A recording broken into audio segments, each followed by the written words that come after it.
Welcome to CrimePod Castle's Twisted Love series. You know, the one where we explore the dark side of relationships and the chilling crimes that can erupt when love turns to obsession. Today, we're diving deep into the Snehalata Mishra case.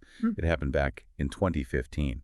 And it's a story that really shocked the town of Puri, Odisha. Yeah. And it's one of those cases that, reminds us that even seemingly ordinary lives can be shattered by these extraordinary events. Yeah, it's true. It's what they say, still waters run deep. Right. This case, it's a prime example of that. Right. On the surface, you have a respected teacher, a seemingly happy community, but underneath it all, there are these currents, right, of hidden desires, jealousies, and ultimately violence. Wow. It's a reminder that we never truly know the full story, do we, of someone's life? No, we don't. Okay, so let's unpack this a little bit, starting with Snehalata Mishra herself. So she was 42 years old, a school teacher. Known for her kindness, her dedication to her students. She had lost her husband 5 years earlier and, was really a pillar of her community. So imagine the shockwaves when she was found murdered. Yeah, it's absolutely heartbreaking. I mean, and you have to wonder, right, what must have been going through her mind in those final moments? It's a stark reminder that tragedy can strike anyone, anywhere, at any time. It really does, yeah. It makes you think about the fragility of life, doesn't it? It does. And how important it is to cherish every moment. Absolutely. But let's delve into the complexities of this case a little more because, it wasn't just a random act of violence. Snehalata was caught in a love triangle. Ah, yes. The classic love triangle. Right. Always a recipe for drama, and sadly, in this case, much worse. So tell me more about the players involved here. Okay, so on one side we have Prakash, a successful businessman, also very well respected in the community. He was Snehalata's lover. But here's the twist. Prakash was already married. Yeah. So right from the start, you have this element of secrecy and deception. The forbidden fruit, huh? It always seems sweeter, doesn't it? Yeah. But those kinds of relationships, they often come with a pretty heavy price tag. What was the dynamic like between Prakash and Snehalata? Well, from what I gathered, Yeah. they were very much in love, or at least that's how it appeared to those on the outside. But, you have to wonder how much of it was genuine and how much was fueled by the thrill, the thrill of the forbidden. It's hard to say for sure, especially now that Snehalata is gone. Yeah, it's always difficult to untangle those webs of emotion, isn't it? Especially in hindsight. In this case, there's another layer to consider. The other point in this love triangle wasn't a woman. Right. It was a man. Right. We can't forget about Rakesh Nayak. He was a former student of Snehalata's. And according to the reports, he harbored strong, unrequited feelings for her. Oh. So this wasn't just like a simple crush or anything. This was deep-seated infatuation, bordering on obsession. That's where things get really interesting, isn't it? You have a love triangle with this added layer of a former student's obsession with his teacher, that power dynamic, the age difference, the unrequited feelings creates a very volatile mix. I'm sure the investigators had to really dig deep to understand, the nuances of this relationship. Absolutely, yeah. It wasn't just like a cut and dry case or anything like that. The police, they had to navigate through these layers of secrets and lies and hidden motives. Speaking of motives, let's talk about the murder itself. Yeah, let's get into the grim details. What happened that fateful night? Okay, so on July 23, 2015, Snehalata was found strangled in her own home. There were signs of a struggle, which indicated that she didn't go down without a fight. But the most chilling detail, nothing of value was taken. It wasn't a robbery. That immediately shifts the focus, doesn't it? It Right. suggests a crime fueled by, passion, rage, revenge. Someone wanted Snehalata dead, and they weren't interested in material gain. Yeah. That narrows down the suspect pool significantly. Exactly. And with that love triangle already in the picture, the police had two prime suspects. Prakash, the married lover, with a secret to protect. And Rakesh, the former student, consumed by his unrequited love. Both had motive. Both had opportunity. I bet that made for a fascinating investigation, didn't it? Two very different suspects, two very different potential motives. How did the police start to, piece together this puzzle? Well, the first step, of course, was to establish timelines and alibis. So they interviewed neighbors, friends, anyone who might have seen or heard something in the hours leading up to Snehalata's murder. And as they started to dig, a pattern began to emerge. Okay. Witnesses placed both Prakash and Rakesh near Snehalata's house around the time of her death. Oh, that's pretty damning. Both men in the vicinity of the crime scene. At the crucial time, I'm sure the investigators were feeling the heat to crack this case wide open. What happened next? Well, the forensic team was working diligently to process the crime scene, and they uncovered some crucial pieces of evidence. They found Prakash's fingerprint on a glass in Snehalata's living room. And they found hair strands that matched Rakesh's DNA on Snehalata's clothing. Wow. Talk about a bombshell. That's very incriminating evidence for both suspects. Looks like this love triangle was about to implode in a very messy way. What did the police do with this new evidence? Well, they had enough to bring both Prakash and Rakesh in for questioning. And that's when the case took another dramatic turn. Under intense pressure from the investigators, Rakesh cracked. He confessed to the murder. Wow, a confession. This is getting good.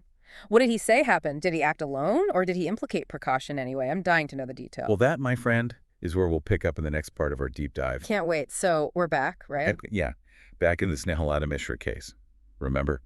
Prakash, the married lover, Rakesh, the obsessed former student, both looking pretty suspicious. Yeah, and then boom, Rakesh confesses. It must have been like a whirlwind for the investigators, right? It was. So Rakesh tells the police that he went to Snehalata's house that night to confront her about her relationship with Prakash. Confrontation over a love triangle. This can't be good. You're telling me. He claimed they got into a heated argument. Things escalated.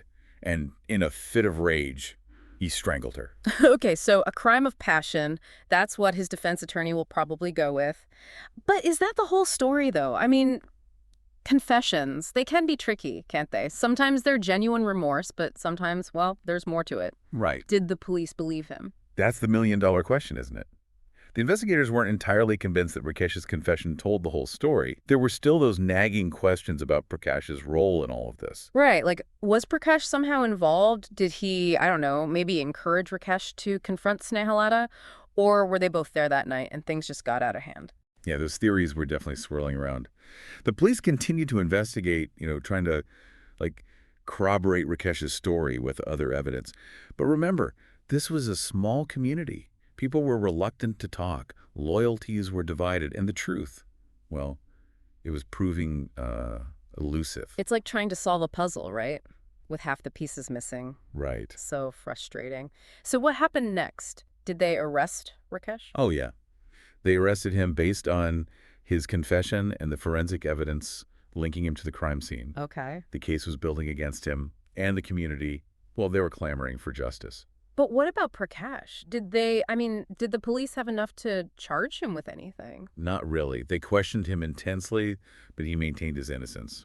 Claimed he had nothing to do with Snehalata's death. He admitted to the affair, of course, which didn't exactly paint him in a good light, but without concrete evidence linking him to the murder, they couldn't charge him. So it all came down to Rakesh's confession.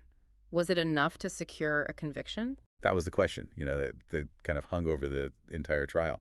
The prosecution, well, they had Rakesh's confession, the forensic evidence, witness testimonies placing him near the crime scene. But would that be enough to convince the jury? This is where things get, legally complex. The defense attorneys were no doubt looking for any cracks, right? In the prosecution's case, what was their strategy? How did they try to cast doubt on Rakesh's guilt?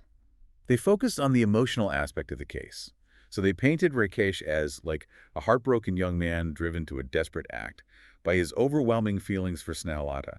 They argued that the murder wasn't premeditated, that it was a crime of passion, a spontaneous outburst of emotion fueled by his unrequited love. That's a classic defense strategy, isn't it? Appeal to the jury's emotions, try to humanize the defendant. But did it work? Were the jurors swayed by this narrative of a lovesick young man driven to a moment of madness? It was a tough call. You could see the jury wrestling with the evidence, the conflicting narratives and the weight of their decision, the tension in the courtroom. It was palpable. It was a true battle between the head and the heart. Yeah. Logic versus emotion. And in the end, what was the verdict? Did the jury believe Rakesh's confession? After days of deliberation, the jury reached a verdict. They found Rakesh Nayak guilty of murder. Wow. So despite the defense's attempts to portray the murder as a crime of passion, the jury ultimately decided that Rakesh was responsible for Snehalata's death. What was the sentence? He was sentenced to life imprisonment. The judge, in his sentencing remarks, emphasized the brutality of the crime and the devastating impact it had on Snehalata's family and the community as a whole. He called it a senseless act of violence, driven by obsession and a failure to accept rejection. Life in prison. That's a heavy sentence. It seems justice was served, at least in the eyes of the law. But what about Prakash? Did he face any consequences for his role in this tragedy? Well, he wasn't charged with any crime, but he certainly didn't escape unscathed. His reputation was tarnished, his marriage fell apart, and he was ostracized by the community. He became a symbol, really, of betrayal and deceit. It's a reminder that sometimes the court of public opinion can be just as unforgiving as the legal system. Even if you're not found guilty, in a court of law, the social consequences of your actions can be devastating. Absolutely. Prakash's life was irrevocably changed by this case. Even though he wasn't the one who physically committed the murder, he became a living embodiment of the saying, there's no such thing as a victimless crime. And for Snehalata's family and friends, the pain of her loss will linger for a lifetime. They were robbed of a beloved daughter, sister, friend, and teacher.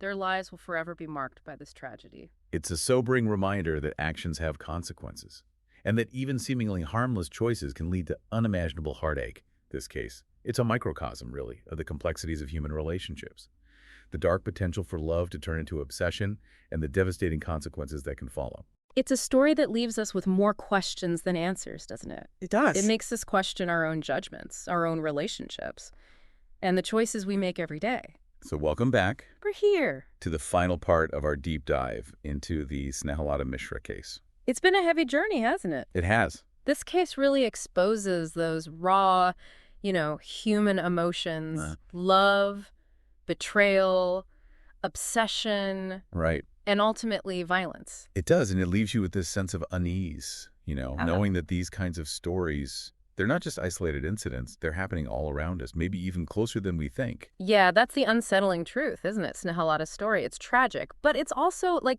a mirror, isn't it? Reflecting a much larger societal issue. Yeah. It forces us to confront those uncomfortable realities, of toxic relationships, gender dynamics, and those deeply ingrained patterns that contribute to violence. It's so easy to get caught up in the specifics of a case like this, the love triangle, the investigation, the trial.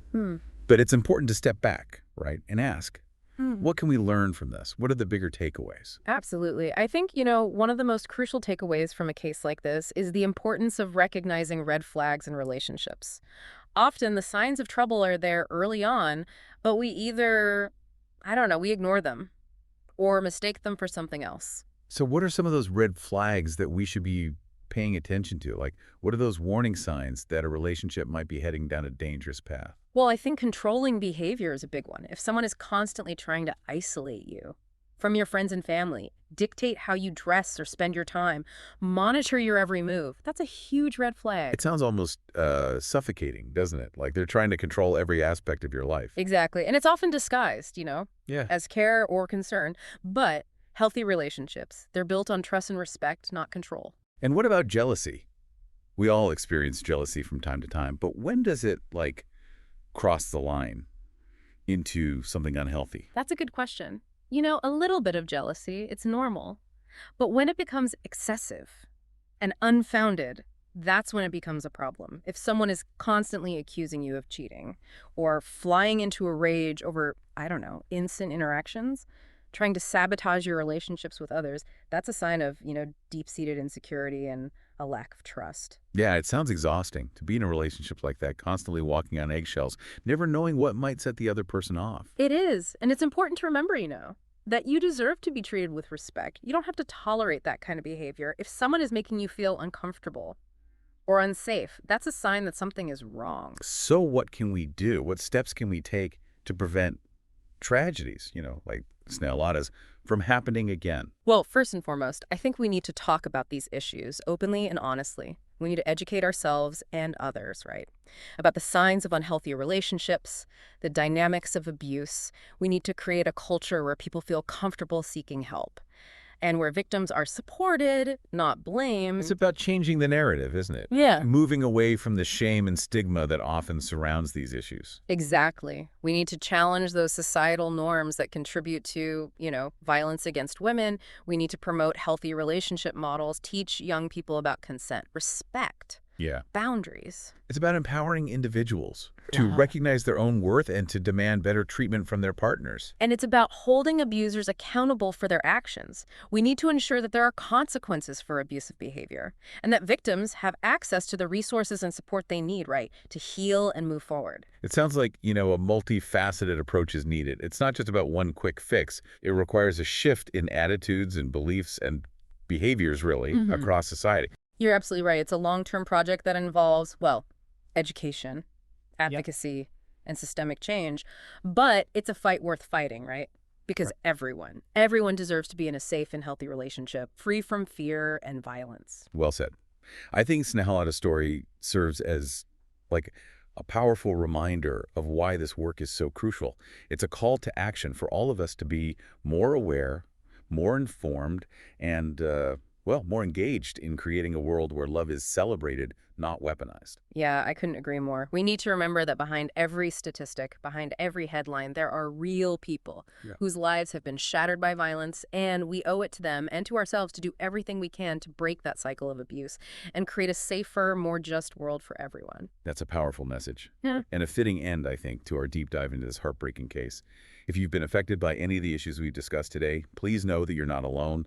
There are resources available to help. You can find information and support, at the National Domestic Violence Hotline or the Rape, Abuse, and Incest National Network, AAANE. Remember, there is always home and there is always help available. And don't forget to follow and subscribe to CrimePod Castle on your favorite podcast platform and YouTube channel for more captivating deep dives like this one.